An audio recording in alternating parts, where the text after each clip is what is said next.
नहीं करने पर, उल्लंघन नहीं करने पर, इसका अधिकार नहीं दिए जाने पर आप जो है इसके विरुद्ध, सरकार के विरुद्ध या किसी के विरुद्ध आप कोर्ट का दरवाजा नहीं खटखटा सकते हैं, क्योंकि राज्य के नीति निर्देशक तत्व में जो वर्णित है, जो दिया गया है, उसको यथासंभव सरकार जो है क्या करेगी, लागू करेगी।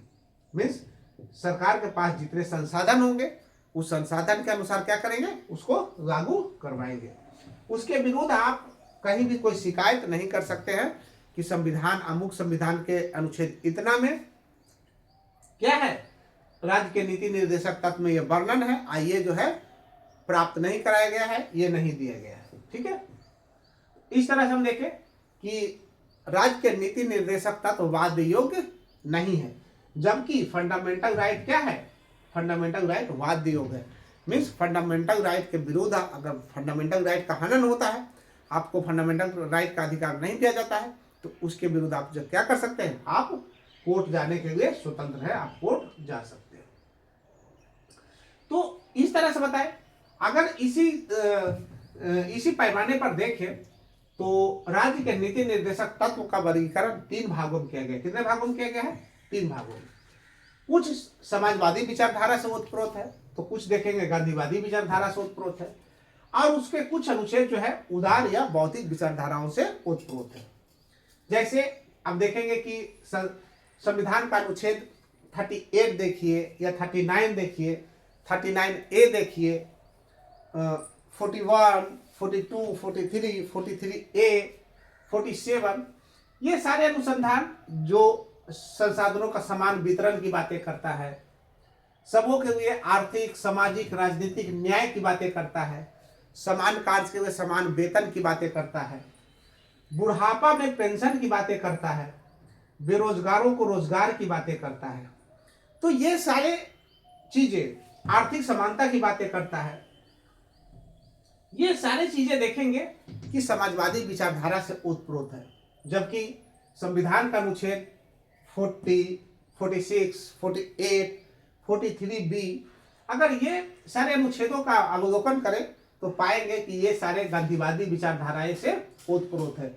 जहां देखेंगे कि संविधान का अनुच्छेद 40 जो है ग्राम पंचायतों का गठन की बात करता है। जैसे गांधी जी के विचारधारा क्या था, गांधी जी के विचारधारा को अगर देखें तो गांधी जी ये मानते थे कि हमारा लोकतंत्र जो है, लोकतंत्र गांव गांव तक प्रफुल्लित हो।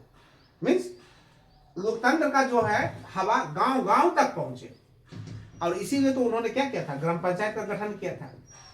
अब इसीलिए तो ग्राम पंचायत का गठन किया गया है संविधान का अनुच्छेद कितना में, 40 में।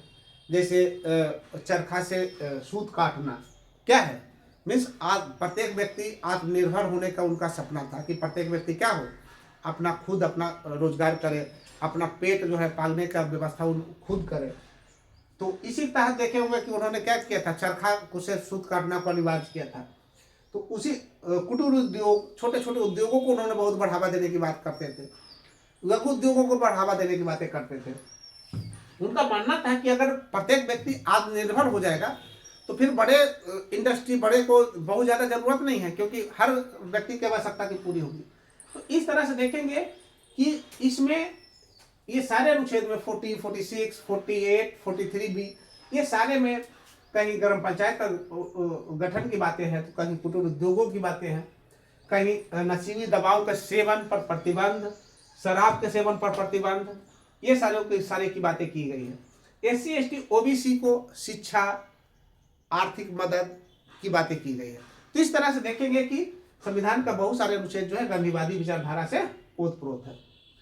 उसके बाद देखते हैं कि उदार और बौद्धिक विचारधारा, उदार और बौद्धिक विचारधारा में देखेंगे कि संविधान का अनुच्छेद अगर 44 देखें जो समान नागरिक संहिता से संबंधित है, इसमें 45 देखेंगे कि शिक्षा से संबंधित है, 48 देखेंगे कि जो है क्या है, वन्य जीव, पर्यावरण, जंगलों एवं वन्य जीवों की रक्षा से संबंधित है।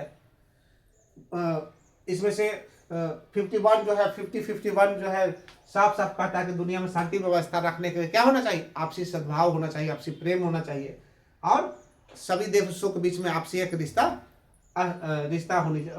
जो है अच्छा होना चाहिए। तो इस तरह से देखते हैं कि संविधान का अनुच्छेद 44, 45, 48, 48A,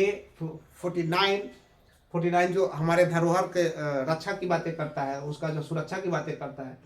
तो इस तरह से देखें कि ये सारे अनुच्छेद जो है क्या है, उदार बौद्धिक विचारधारा से संबंधित है। और अब इसको जो है क्रमबद्ध रूप से हम देखेंगे कि विस्तृत रूप से देखेंगे कि संविधान का अनुच्छेद 36 क्या कहता है। तो संविधान का अनुच्छेद 36 को अगर हम वर्णन देखें तो हम पाएंगे कि संविधान का अनुच्छेद 36 में राज्य को परिभाषित किया गया। क्या किया गया है इसमें? राज्य को परिभाषित किया गया है, क्योंकि राज्य के नीति निर्देशक तत्व में जो वर्णित है उसको पालन करने का, उसको पूरा करने का कर्तव्य किसका होगा? राज्य को होगा। तो पहले ये समझ लो कि आखिर राज्य है कौन, राज्य के अंतर्गत आता कौन कौन है।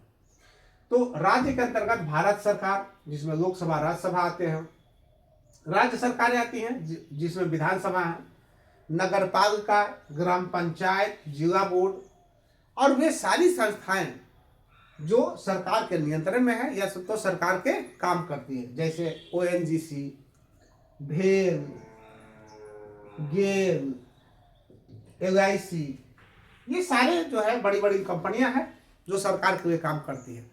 तो यही चीजें हैं कि राज्य के नीति निर्देशक तत्व में जो बातें की गई है, चाहे वह मुफ्त शिक्षा की बातें हो, स्वास्थ्य की बातें हो, आर्थिक, सामाजिक और राजनीतिक समानता की बातें हो, बुढ़ापे में पेंशन की बातें हो, बेरोजगारों के रोजगार की बातें हो, ये सारे चीजें उपलब्ध कराना, प्राप्त कराना सिर्फ सरकार की जिम्मेवारी नहीं होगी।